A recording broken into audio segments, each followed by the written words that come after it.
Hi, my name is Josh Plotner, and this is how to write for recorder in 5 minutes. There are a lot of different kinds of recorder, but in this video we're going to focus on the 5 most common. Sopranino, soprano or descant, alto or treble, tenor, and bass or basset. There are also lots of other recorders like the tiny Garkline, the G alto, the D voice, and low recorders like great bass, contrabass, and even sub-contrabass recorder. All the recorders generally follow the same rules, and once you understand them, you should be able to write for just about any recorder. Because there's such a wide range of context that the recorder is used for, I'm going to deviate a little bit from my normal format and include some suggestions for non-professional players. To be clear, recorder is a serious instrument.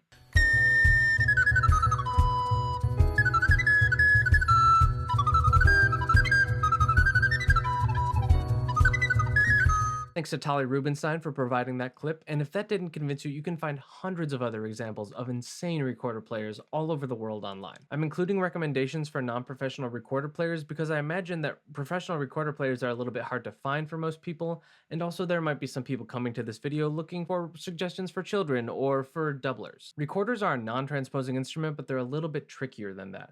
If you haven't seen one of these before, these are octave clefs. What they mean, depending on the position of the 8, is that they transpose up or down at the octave. These clefs are often used for recorders, but not always. Technically, these clefs should be used for instruments like piccolo or contrabass. If you don't use them for recorder, your player will just play as if they're there, and if you do use them, it'll just add an extra layer of clarity. As far as clef goes, tenor recorders and higher use treble clef, and bass recorders and lower use bass clef. Here are all the correct clefs for all the recorders. The range of these instruments is 2 octaves plus a major second from either low C to high D, or from low F to high G. Sort of. You can bend the pitch down below the lowest note about a half step, but it doesn't sound very good and it's very soft. On the high end, you can technically get all the way up to a fifth above D or G, but even for professionals, try to keep it to an F or a B flat tops. Oh, don't write that note. That's why we have higher recorders. For semi-professionals and doublers, don't go above a G or a C. And for children, just keep the range to an octave from D to D or G to G. So here's the most important thing about writing for recorder. Don't write dynamics. At all. Don't write crescendos, don't write decrescendos, don't write forte, don't write piano. Really don't write any dynamics. Dynamics are essentially impossible on recorder. Dynamics on recorder are tied to pitch. Low is soft and high is loud. If you try to crescendo on recorder, you'll go sharp. If you try to decrescendo, you'll go flat. In that vein, recorder players don't generally taper off their notes because they'll go flat.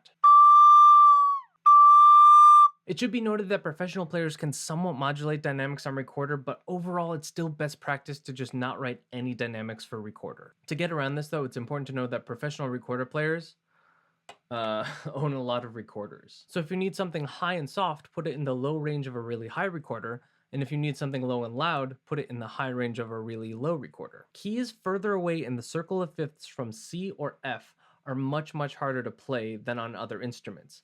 You can certainly write in G flat for recorder, but it's not going to sound as good as if you write in G. Fast articulation is no problem, and if anything, encouraged.